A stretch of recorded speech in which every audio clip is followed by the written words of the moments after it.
Nation pregame show coming to you from Evanston and Welsh Ryan Arena as the Illini get set to take on Northwestern. Andy Olson joined by Illini Inquirer's Derek Piper. And Derek, there's no reason to beat around the bush. The big news coming out that Kofi Coburn is back. He's out of concussion protocol, and that's going to be a big boost for the Illini today.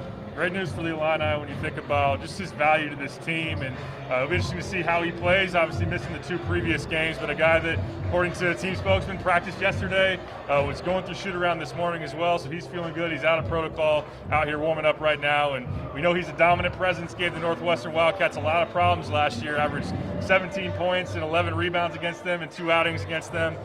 So he's going to be someone that Northwestern's going to have to handle, which is going to be interesting. I think they'll double him a lot, which opens up three-point shots for Alfonso Plummer, Trent Frazier, Luke Goody, the like of those guys. And we'll talk and break down the matchup a little bit more. I think Kofi has some challenges defensively, but when you have your All-American big man out there, that is a massive, massive deal. And boost the point spread up a little bit, maybe some more of a comfortable result in the end with that guy back on the floor. And on the flip side of the coin, Andre Curbelo still in health and safety protocols. Yes, and did not make the trip to Evanston today, so still working through that as he bounces back. And he's now missed 13 games this season, so that's very unfortunate for him.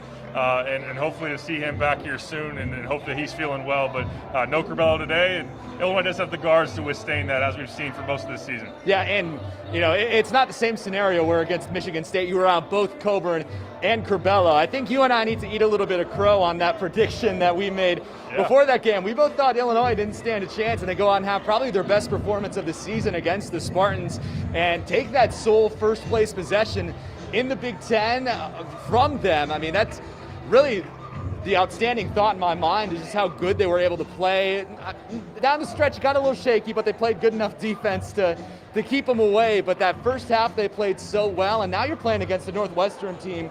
They also beat Michigan State without their best player, but not really on the same level as Illinois. Now getting Kofi Coburn back, that's got to be a big boost for them. And in reality, it's a game that Illinois should win to close out this first half of the Big Ten schedule. Yeah, it definitely is. You walk into today tied in first place in the Big Ten standings. Wisconsin is the other team that's right there with you. They play at home against Minnesota tomorrow. So if Illinois takes care of business, you'd imagine Wisconsin wins that game. Then you have to meet up next week in Champaign, which would be a big-time battle. But to your point, Northwestern's been a very feisty squad. Like, they've been in a lot of games, even those that they've lost. They're just coming off a 2-point loss at Michigan. They won a game in East Lansing. They've just had a ton of tight battles, and they've had some closing issues. I know that Illinois kind of relates to that here in the Michigan State game, where they didn't score in the last 5.5 minutes. But this is definitely one in terms of a talent perspective. Illinois is pretty clearly the more talented team. You put Kofi in the middle as a dominant presence, should be able to hurt them on the glass, score inside. As I said, open some things up for the offense, which would really help them down the stretch. We'll see. Northwestern could be feisty today, but I think that Illinois should be able to get it done. Yeah, and I mean, Northwestern has some good players on the team. I don't know if they have the depth that Illinois has, which is the reason why Illinois has been able to win so many games. I mean, a guy like Nance, and they sure would have liked to see him for more this season than Northwestern fans. But, to your point, there are guys on this team who can make this game close. This may not be a 25-point game. This one, there's a rivalry here in state, maybe not as much in basketball as it is football, but Northwestern is going to want to put up a big fight and have a big game and pull up another huge upset like they did against Michigan State.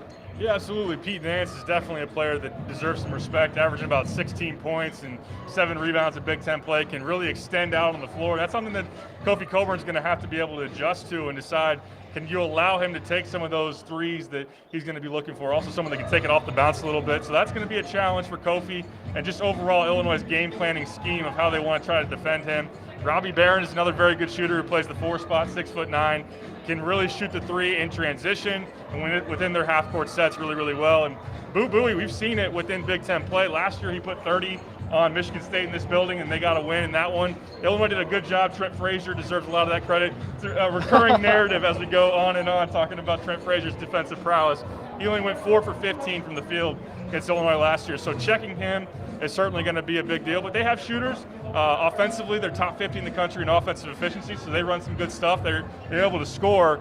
I just think that Illinois would hope to overwhelm them physically. Kofi's a big deal with that, and then have their guard play ultimately stand out. Trent Frazier's defense has been a topic of conversation in the past 24 hours or so with the Naismith Award, or the committee not coming out with his name on the finalist list. Brad Underwood was a little bit fired up about that. You can find that on Brett Barron's Twitter at WCIA3. Brett, he cut it up for you so you can see the whole thing. But Luke Goody was one guy I wanted to talk about from the Michigan State game who really established himself. The freshman played his best game yet, most minutes in his career, most points in his career, hit 3 big threes.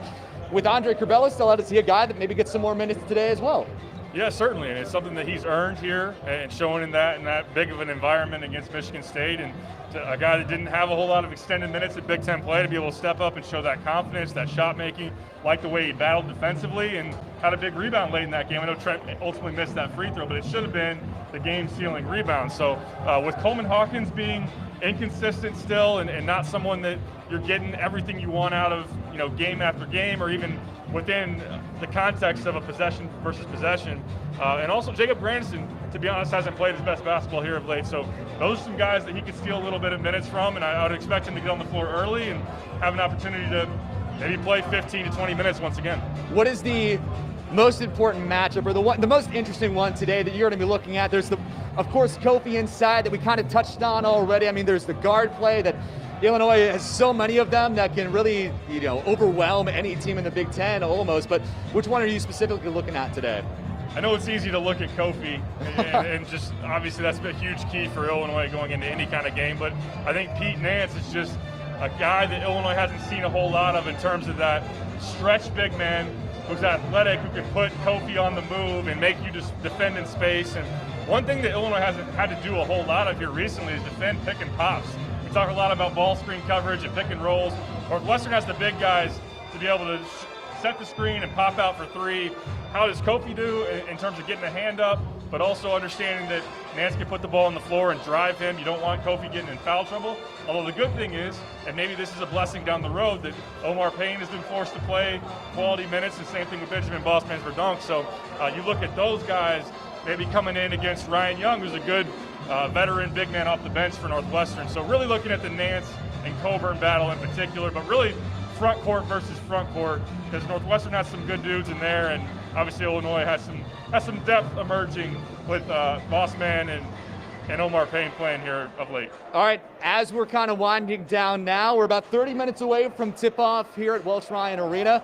Derek, let's ask for your prediction. What do you think is going to happen today? I think it will be a tightly contested battle. I think that Kofi ultimately, down the stretch, is the guy you can go to and open things up. If Northwestern's going to double, it's going to open up threes. And you look at Northwestern statistically, they've allowed opponents to shoot really well from deep in Big Ten play. So I think Illinois, especially the covert out there, can exploit that. I think they pull away down the stretch, 78-70. Illinois gets it done here in Evanston. A close one. I'm going to go a little bit of a wider margin, I think. I'm going to go out on a limb, and maybe I'm wrong. Maybe I jinx them. I don't know. I'm going to say that Illinois wins this one 80-60, I think. Okay. I think Illinois' defense is going to be good enough. I think Trent Frazier is going to be really fired up about not being on that watch list for Defensive Player of the Year, and I think he's going to take it out on Northwestern today. I think Illinois, a game they should win, and they need a win like this. They haven't had a big win like that since, really, I'm going back maybe Maryland when they were in Champaign. I think could be the last one. It's been a while. I think they're due for one to end the first half of the Big Ten schedule, and I say they get it done today, and I think that covers the spread too. I don't know what it is right now. It's up to 5.5 last I saw. Now the so weight been covers declared it. in. Definitely covers weight the spread. Covers it. But yeah, I think Boo Booey will say thanks a lot to the Naismith Defensive Player of the Year voters for firing Trent Frazier up even more. That could be something that he's regretting as he looks upon this day if he struggles today. All right, with 30 minutes before tip-off now, what do fans have to look forward to? What can they look forward to on the Illini Inquirer website, and what can they read before the game gets started? I got the full breakdown of this matchup on the site. I know that Jeremy also wrote about Trent Frazier's defensive prowess, dove into some of the numbers that Trent's been able to shut guys down, and obviously the argument that Brad Underwood made for him as well in terms of being one of the best defenders in the country. So Jeremy and I here today, we'll have a bunch of post-game reaction and analysis, a podcast. You guys have a podcast, as we say each and every time. Check us out. 2 podcasts, people. One for them, one for us. Never too much. listen to them both. You can also tune into Brian Underwood's post-game press conference here, win or loss. We'll have it all. We'll also have highlights tonight on the 10 o'clock news. No 6 o'clock show, only 10 o'clock today on WCIA. So be sure to tune in at that point. You can also go to WCIA.com for my story from here in Evanston before then as well. That's all we have. We hope you enjoy the game. It should be a fun one. Illinois Northwestern here from Evanston. The final game of the first half of the Big Ten. Illinois looking to improve their lead at the top of the conference standing. Thanks for watching, and we'll see you after the game.